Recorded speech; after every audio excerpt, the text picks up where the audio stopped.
আজকে মমতা ব্যানার্জি ধর্মতলায় পিডব্লিউডি কে দিয়ে মঞ্চ বানিয়ে পুলিশকে সাদা পোশাকে বসিয়ে যে ধর্ণা মঞ্চ নাটক করছেন, ড্রামা, তার মূল উদ্দেশ্যই হচ্ছে বাংলাদেশি মুসলিম অনুপ্রবেশকারীদের নাম ভোটার তালিকায় উনি রাখতে চান। ঠিক এই জায়গা থেকে মমতার ধর্ণা মঞ্চের পাশে পার্শ্ব শিক্ষকরা গিয়েছিলেন। মমতা বন্দ্যোপাধ্যায় বলছেন এটা বিজেপি এই আন্দোলন তৈরি করা। উনি পার্শ্ব শিক্ষকদেরকে কতবার প্রতিশ্রুতি দিয়েছেন। 2011-র আগে ওদের ধর্নায় গেছেন।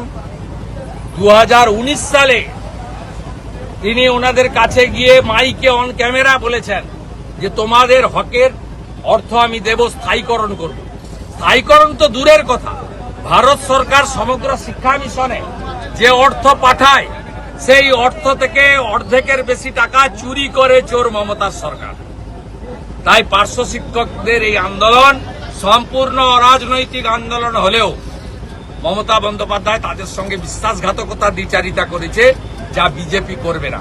প্রত্যেকটা বিজেপি শাসিত রাজ্যে আপনারা হাই স্কুলের পার্শ্ব শিক্ষকরা 40,000 টাকা ন্যূনতম বেতন পায়, আর প্রাথমিকের পার্শ্ব শিক্ষকরা 25,000 টাকা বেতন পায়। ওয়েবসাইট খুলে গুজরাট, মহারাষ্ট্র, ইউপি, মধ্যপ্রদেশটা একবার দেখে নেবেন, তারপরে মমতা ব্যানার্জিকে এই চিটিংবাজিটা করতে না বলবেন। নমস্কার বন্ধুরা, আমার নাম ধ্রুবজ্যোতি সরকার। ধর্মতলায় মুখ্যমন্ত্রীর ধর্ণা মঞ্চের সামনে প্যারা টিচারদের সংগঠনের বিক্ষোভ। অন্য জায়গায় যান, মোদি অমিত শাহের কাছে যান, ঘাড় নাড়িয়ে ধমক মুখ্যমন্ত্রীর। এবার সেই বিষয়ে মুখ্যমন্ত্রীকে আক্রমণ শুভেন্দুর। তিনি বলেন, ভারত সরকার সমগ্র শিক্ষা মিশনে যে অর্থ পাঠায় সেই টাকা থেকে অর্ধেকের বেশি টাকা চুরি করে এই মমতার সরকার। প্যারা টিচারদের সঙ্গে দ্বিচারিতা করেছে মমতার সরকার, যা বিজেপি করবে না। কল্যাণ ব্যানার্জিকেও আক্রমণ শুভেন্দুর। শুনুন আরো কি বলছেন বিরোধী দলনেতা। মমতা বন্দ্যোপাধ্যায় বলছেন জ্ঞানেশ কুমারের আঙুল কেটে দেব, জ্ঞানেশ কুমারের আঙুল কেটে দেব। গুন্ডাদের কথাবার্তা, একে লিঙ্গ পরিবর্তন করলে বলে গুন্ডি। আর তাই শকত মোল্লা শাহজাহান যদি গুন্ডা হয়, মমতা হলো গুন্ডি। লাস্ট প্রশ্ন যেটা জানতে চাইবো, মঞ্চ থেকে বলছেন হ্যাঁ, চাই তো গ্রেটার বাংলাদেশ করতে।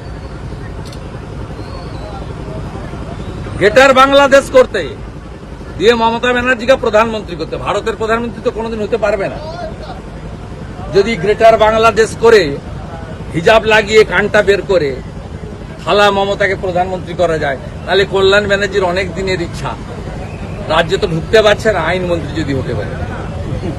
এর অনেক কীর্তি। এই বিয়াদব মদ খায়, মদ খেয়ে অনেক কথা বলে। আজকেও আমার নাম ধরে অনেক গালাগালি করেছে ধর্মতলা। জ্ঞানেশ কুমারজিকে যত বেশি গালাগালি করেছে তার থেকে বেশি আমাকে গালাগালি করেছে। আর কল্যাণ ব্যানার্জি শুনে রাখুন, আমাকে মমতা ব্যানার্জি তৈরি করেনি। আমাকে যদি কেউ তৈরি করে থাকেন, প্রথম পরিচয় শিশির অধিকারী, আর দ্বিতীয় হচ্ছে আমি যদি কারো আদর্শে রাজনীতি করে থাকি, তিনি হলেন সতীশ সামন্ত, সুশীল ধারা, অজয় মুখার্জি। আমি এদের দেখেই রাজনীতিটা করেছি। এরা বলেছিলেন দিতে গেলে সব দাও, তাই আমি অকৃতদারও থেকেছি এদেরকে অনুসরণ করে। আমি ত্রুটিমুক্ত মানুষ, এদের মতো ত্রুটিহীন মানুষ নয়। আমারও ভুল ত্রুটি আছে, আমিও তিনটে ভালো করলে হয়তো দুটো খারাপ কাজ করে থাকতে পারি। আমি আমার জীবনের আদর্শ আমি করেছি সতীশ সামন্ত, সুশীল ধারা, অজয় মুখার্জিকে দেখে। বরঞ্চ মেদিনীপুরের মানুষের দয়ায়, নন্দীগ্রামের দয়ায় আমার অল্প হলেও ভূমিকা আছে। মমতা ব্যানার্জি যদি কল্যাণ ব্যানার্জিদের দয়ায় মুখ্যমন্ত্রী হতেন, 2001-এ হতেন। মমতা ব্যানার্জি 2001-এ হয় এবার নয় নেবার বলেছিলেন। মমতা ব্যানার্জি শেষ হয়ে গেছিলেন 9 থেকে 1 লোকসভায়, উঠে গেছিল পার্টি। এই পার্টিটাকে ফিরিয়ে এনেছিলাম বিশ্বাস করে উনাকে।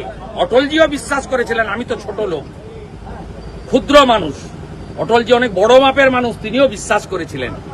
যদি নন্দীগ্রাম না হতো, মেদিনীপুর না থাকতো, আর এই গদ্দার মির্জাফর যাকে বলেন, সবচেয়ে বড় গদ্দার মির্জাফর মমতা ব্যানার্জি। কংগ্রেসের সঙ্গে গদ্দারি করেছেন, কংগ্রেস আপনাকে চিনিয়েছে। অটল বিহারী বাজপেয়ী আপনাকে আশ্রয় দিয়েছে, আপনি বিজেপির সঙ্গে গদ্দারি করেছেন। গোটা ভারতের লোক জানে মির্জাফর গদ্দার যদি কেউ হয়, তার নাম মমতা বন্দ্যোপাধ্যায়। আর আমি শুভেন্দু অধিকারী না থাকলে দিদি থেকে দিদিমা হতেন, কোনোদিন মুখ্যমন্ত্রী হতে পারতেন। Dolphin school of hotel management সাধ্যের মধ্যে কোর্স করিয়ে নিজস্ব ম্যান পাওয়ার সাপ্লাই দ্বারা দেশে ও বিদেশে চাকরি দেওয়ার সেরা ঠিকানা dolphin school of hotel management, Haringhata, Nadia. 2026 শিক্ষাবর্ষে প্রথম 100 জন স্টুডেন্ট পাবে 55% স্কলারশিপ। তাই আজই কল করুন 7797188188 অথবা 7797433533। মানুষ জানে দেশ আগে, দেশ বাঁচলে, মহিলারা সুরক্ষিত থাকলে আমরা সবাই ভালো থাকব। যেভাবে উন্মুক্ত সীমান্ত দিয়ে লক্ষ লক্ষ কোটি কোটি অবৈধ অনুপ্রবেশকারী ঢুকিয়ে গোটা পশ্চিমবাংলার জনবিন্যাস এই তৃণমূল কংগ্রেস বদলে দিয়েছে, এটা মানুষ ক্ষমা করবে না।